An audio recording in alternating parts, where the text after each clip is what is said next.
All right. So here we have our examples, past instructor and student examples of this project, digital painting. This was a past example, instructor demo of Horatio Nelson, a British admiral who fought Napoleon's armies at Waterloo, I believe. And what you can see is the end product, but it starts being very sketchy, very traditional, and then you can start playing with other techniques, like putting in strange textures, and you can push this beyond photorealism and in a different way than realism. So we want to play with stylization, right? We see some examples. You can again do a person from the shoulders up, or you can do an animal from head to toe. And we're looking for your own take on it, not trying to be photorealistic. So this one's very brushy and action-packed, right? You can always add a background later, but you're asked to do it without a background for the assignment.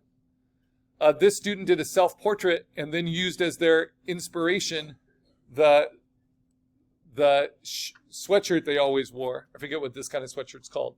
And so brought those colors into their self-portrait, right? So that's a fun way to explore inspiration. And you can see lots of examples. A lot of students choose this as an intern portfolio piece. So we have Baby Yoda, we have a hairless cat, we have the guy from Teen Wolf, Goldfish, we have Deathstroke. This is a good example of a fictional character, right? But finding photo reference, fully dimensional reference, even though this is a digital painting, using that as the reference to make their own version, which is very stylized, like this little chibi. We have a cat. We have Woody Allen done in kind of a watercolor style. We have tigers. We have this full body robot, which took this student so long. So again, start with the shoulders up, figure out your workflow. If you want to add on the rest of the body, you certainly can. We always have pets, celebrities, friends, favorite animals. If you really want to practice just your tonal skills, like you would in a painting class, you might pick a painting of a sculpted portrait, right? Because that will help you learn tonality and edge control before messing with too many colors. And this is actually one of my favorites, just because it stylizes the subject matter so much. So all of these are examples of digital painting. They all use digital painting fully. We're going to learn how to create our own brush and build layers and create the project. This is not a caricature or portraiture assignment where you're going to be graded on how much it looks like the person, because that's largely subjective. So I want to encourage you to stylize in any way you like. Like this one is all about the hair, right? That's a lot of fun. All right, so I think you get the sense of it. So many examples. And I hope a lot of your personality can come through with this project. So even kind of anime stylization, right? But it's not referencing from an anime. It's always referencing from a photo. And anime stylization does not mean it's digitally colored, because you don't want outlines, right? So even though you might have anime proportions in the face, notice that this is digitally painted, not digitally colored. On and on and on and on. And then some instructor examples. So there's basically three ways you can go with this. You can go representational, trying to match the photo, even though I use some pretty out there colors here. You can abstract it more. You can push the stylization so it's more stylistically your own, but less recognizable. Bordering on non-representational, where it just becomes about marks and shapes and lines, but we still need to be able to recognize that it's a person or an animal.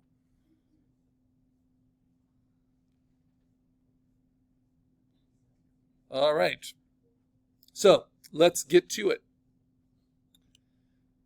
First thing we do, and I have lots of little tutorial things you can look at here. And an overall inspiration, this comes from a past student's final presentation, that I like is this artist, Max Reed. And their work is just very fast, very clean. Here are little GIF animations of their process steps. And they do their digital paintings all in one layer. They sketch it, start painting, and then just build it up and up and up. And the finish is not super, super detailed or super refined, but it has a lot of that personality. But you'll notice it all starts with that initial sketch and the energy of that sketch. So all the layers matter for this. It's not about erasing your work, it's about building up your work.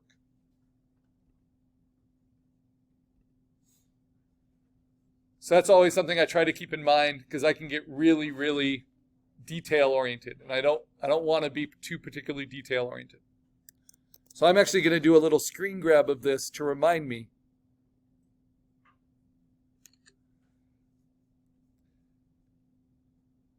So in the assignment, you have to pick, either an animal or a person to do from the shoulders up. I am picking my wife, and I'm going to do a portrait of her using these photo references, right? Of these, I really like this one, even though there's a lot of information missing, so I need to fill it in with other photo references, right? That's going to be helpful. And what I'm going to do, you're only required to post one photo reference, but the more you have, the easier time you'll have with the project. I'm going to do a screen grab of this. And then you want to have a stylistic reference, inspiration. And I have several, right? And I'm going to do kind of a screen grab of these. Now, what if I wanted to create my own inspiration reference?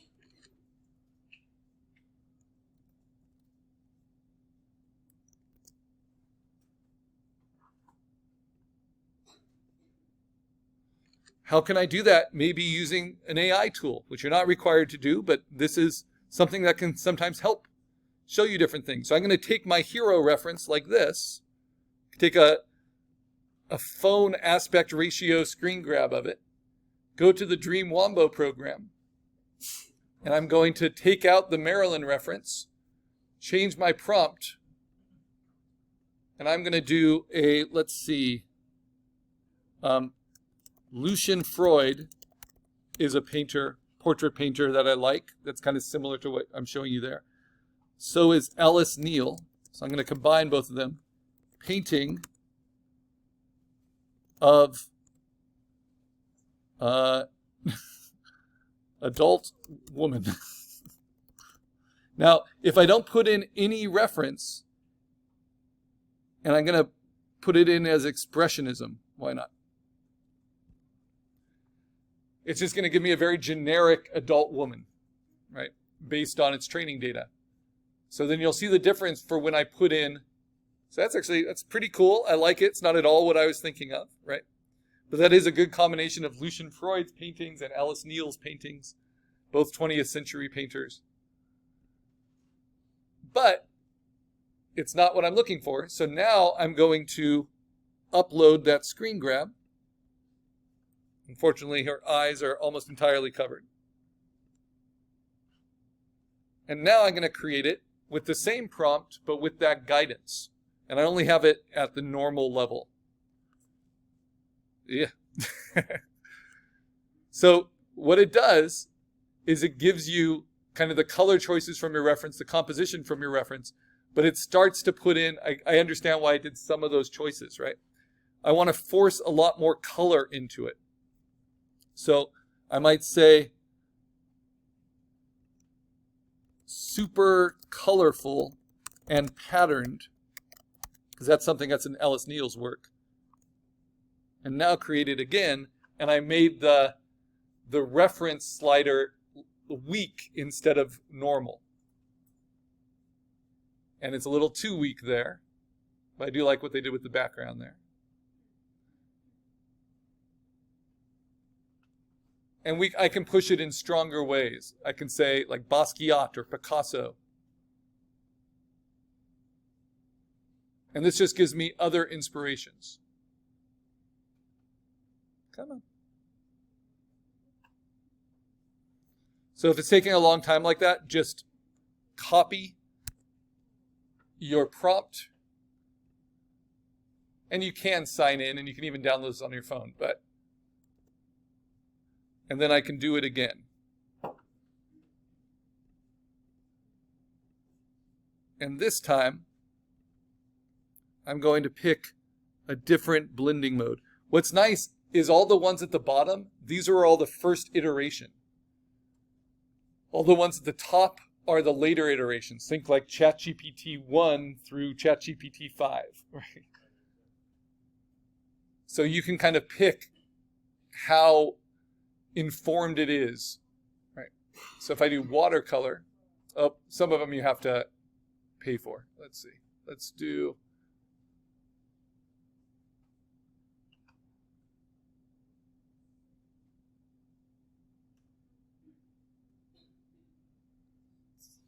Let's do pastel.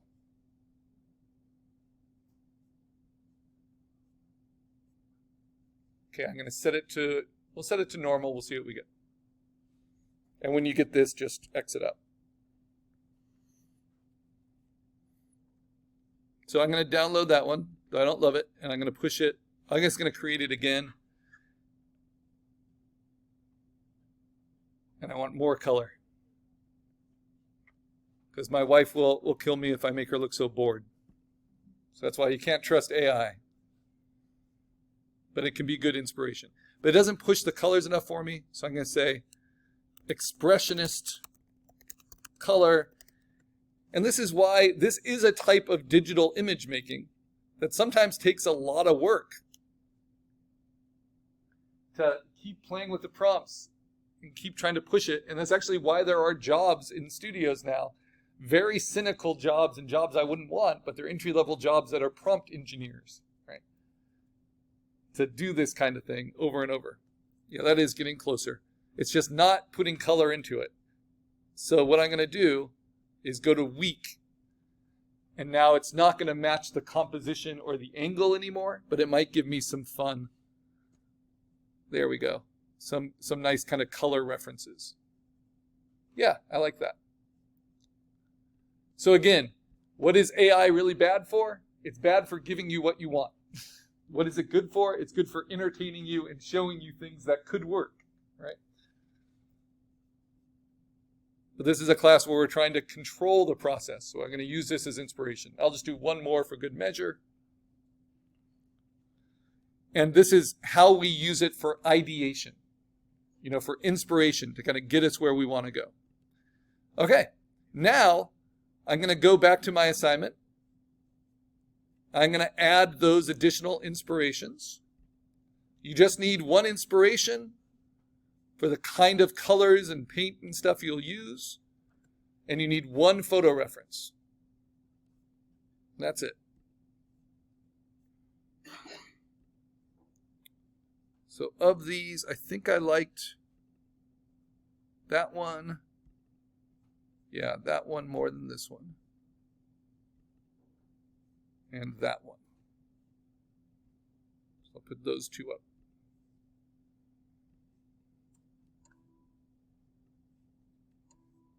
And it still isn't fun enough or colorful enough, right? That's where my painting comes in.